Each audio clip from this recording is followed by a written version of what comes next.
Coach, we flipped a switch. Can you hear us now?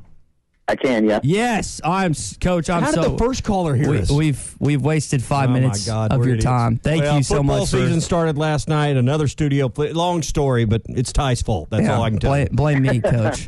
Blame me. No worries. Well, we appreciate you getting up early to join us. Coach, how excited are you to be back in y'all's home opener Monday night inside a Razorback Stadium? Oh, yeah, so excited. I mean, we have some of the best fans. I know everyone says it, but we really do. We love playing at home, and we'll play against a really, really good BYU team. They just beat Southern Cal last night 3-1 in front of 5,500 people, so it'll be a fantastic match. Coach, you've got 3 straight ranked opponents to start out the season. Duke, North Carolina, BYU, and not to say it's a top-heavy schedule because we know how tough the SEC in soccer is, but is that something you pushed for when it came to scheduling to open up the 2021 season? It was, yeah. I mean, we want to take the next step. You know, right now we're probably a top 15 program. We're trying to break into that top 5, 10 regularly.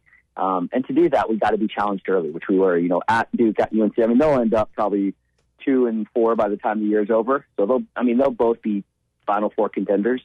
And we knew it would be a challenge. Playing UNC on Sunday on the road is maybe one of the toughest tests in college sports. You know, they've won 22 national championships. They're deeper than everybody. And it was a great test for us. Yeah, so to put it in football terms, you opened up with Clemson and Georgia. You didn't play Bama, but you played Clemson and Georgia. No doubt. And you could argue UNC is Bama, even though they're not one right now. I mean, they've won 22 of the 32 national championships. FSU's number 1 right now, but that game will be 1-0 one way when they play each other. Yeah, because remind us, you've had some recent history with both those schools in the postseason, so these were, you know, not unfamiliar opponents to you. Yeah, I mean, they invited us to a tournament. It was us in Washington. You know, when you open the season, it's always going to be a tough task on the road. You know, I thought we should have gotten a point or something out of the Sunday match, but, you know, we got a lot out of it, and we'll be ready for BYU. Give us because I think there's a lot of people like me that, you know, if there's a Razorback on the jersey, if there's a Razorback on the hat or the helmet or whatever the sport is, we want to root for it and do well. But a lot of folks are like me that didn't have high school soccer when you played. I'm a guy, and I'm 45. You know, give us kind of the reasons that someone in my bucket that Ty understands soccer better, but help bring me in as to why it's exciting and fun, and we need to get behind this program that's on the rise right now. Yeah, so you know, we've won 2 straight SEC championships. We were picked to win a third. We have more top 5 wins than the rest of the SEC combined over the last 3 years. You know, and going to a soccer match, Quinn Grovey came to the UNC match a year and a half ago and basically said, if I'd have known it was like this, I'd come to all of them. You know, you got stands and drums, and they have smoke bombs when we score goals, and I mean, it's just a fantastic atmosphere. The weather's supposed to be beautiful, and it'll be a top. You know, our team is. There was someone there's a basketball fan says, you guys remind me of the Nolan Richardson 40 Minutes of Hell. When I first got here, they were going to brand it 90 Minutes of Hail, but I think they bailed on it. No, why would they bail on that? That's great. That is great.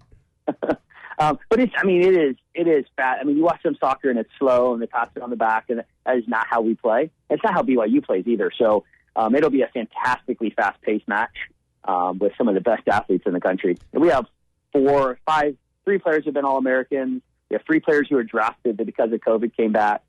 I mean, you got some of the best soccer players in the United States that will be on the field. Coach, you talked about your Razorback fans. You think about the American Outlaws. I'm a big U.S. international soccer guy. I've been to a few games, and just the sport, not just globally, but here in the U.S., how much have you seen it grow from a statewide perspective, especially on the girls' side? A lot. I mean, we're recruiting more players from Arkansas in the 23 class than any other class we've ever recruited. I think the club coaches, high school coaches around here are doing a fantastic job of developing those players and getting them ready for college. The numbers are going through the roof. You know, around the country, I mean, at Seattle, I think they said there's more season tickets for their MLS team than there is their NFL team. Wow. You know, so it's in the country, it's growing. The MLS is doing unbelievable. I think when MLS first started, you got a franchise for $1.5 million. I think today it's $300 million, and you have to guarantee a soccer-only facility. So, and they had 15 bids, I think, for like 2 spots. So, I mean, it's growing. In the state, it is. The high school coaches and the club coaches around the area are doing a fantastic job. Yeah, we've had the discussion here on the show that we thought MLS would work in Northwest Arkansas because of the demographics and the population and the growth and the growth of popularity. Do you think you'll see a point where professional soccer would work in Northwest Arkansas just based on your gauge of the interest in your sport? I do. It's funny. So I live across the street from a former Razorback football player, and one day when I met his dad, he was like, "Hey, don't tell anyone, but I wake up every Saturday morning and watch the EPL." Like it was, he's like an undercover soccer fan, But I think it's got a very, very strong loyal following. I mean, the national team games all sell out. It's got a passionate fan base. And there's all sorts of indicators that soccer, from a youth standpoint, like there's more young people that play soccer than the other sports combined. As they come up, that's kind of an indicator of, you said you guys didn't play, but that's an indicator now of like what sports they'll be watching when they get old. So I sent Hunter an article the other day, and it basically said the three most popular sports among that next generation that's coming up, and soccer was one of the three. So, I think it's got a huge. It's doing well now, but it's got a huge future. Coach, we won our senior state championship actually at Razorback Stadium. I had a torn ACL, but got to watch it. I mean, that field to me is sentimental in a number of different ways. Just for you mentioned the Arkansas fans earlier, the smoke bombs, just the atmosphere. How much of an advantage is it for you to get not just non-conference wise, but to play SEC games at home in Fayetteville? Oh, it's huge. I mean, we try to get at least a couple big draws a year. I mean, we've had UNC, Penn State, Duke, FSU, all those teams have come here.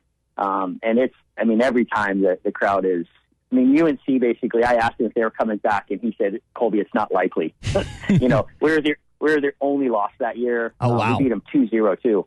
So, they went, I think, 21-1-1 or something that year. So, it is a tough place to play, but fans love it. The SEC would tell you it's probably the toughest place in the conference to play. I think A, because we're good, but B, our fans they're not just a lot of them, they're so loud. When we recruit sometimes, we play them just like you have these fancy videos where you can show them the fans, but sometimes we just turn on the sound on like our own personal, like what we clip, and you can hear how loud they are with the vuvuzelas and the drums and all that. It sounds like pro soccer. Yeah. Hey, we got to start beating the drum. We got to get the charge for this 40 minutes of hail. That's got to happen. That's too good to let that not to go on a shelf. We got to dust that thing off. How do we get that going? Is that a hashtag or what? When you watch us play, we are tough. Like it is not, slow it down. First of all, I'm the least patient person on earth, so they'll never hear the words patient or, anything like that come out of my mouth. So, it is as fast as you can get. I have a lot of people that say, I don't know much about soccer, but I like how you guys play. Yeah. Coach, you talk about intensity. I had 5 friends that were practice players in yours while in school, and they'd come home beaten and battered. And I was like, what did you do today? And it's like, man, I just had practice with the girls. And they just said the intensity was just an every day in, day out, not just from the fans, but when you guys just suit up and have normal everyday practice. Yeah, we've had some of our male practice players. For those that don't know, we have some guys who are in college that used to play soccer that come and train with us, and they're fast, so we can replicate some things that maybe they can do against opposition scouts. And they've been amazing. They were so loyal. We had 3 of them drive down to Orange Beach one year and watch us play in the SEC tournament. Wow. What a neat. They have an Instagram page if you're in for a really, really good laugh. They made their own Instagram page, so anytime we have like an award, they Photoshop their pictures into the, and give themselves awards. It's pretty funny. Yeah. All right, so let's go over the schedule. Let folks know when they need to be out to see you here as you're getting ready to get underway at home with BYU on Monday. Yeah, we play 7 o'clock at night. I guess what would be one of the best teams in the country. They're selling beer. They have a beer garden. They've added a ton of new stuff. The first, there's lots of scarves. You get a season ticket for $25. It comes with a Razorback scarf. That is a soccer thing. So, where you might collect like jerseys or something from, a football program, scarves is what you do for soccer. I know it's hot, but like it's a collector's item. So yeah, it's fantastic. They do an unbelievable job on game day atmosphere and environment. And I think anyone that goes will enjoy it. And I also want to remind folks that if you're coming to the Rice game and you're spending the night, if you want to hang around, you all play at noon against Stephen F. Austin the next day. So there's a chance for somebody that might want to see one of your games. If you're spending the night after the Rice game, hang out and watch you guys the next day. I agree. It could be fantastic. It's such a fun environment.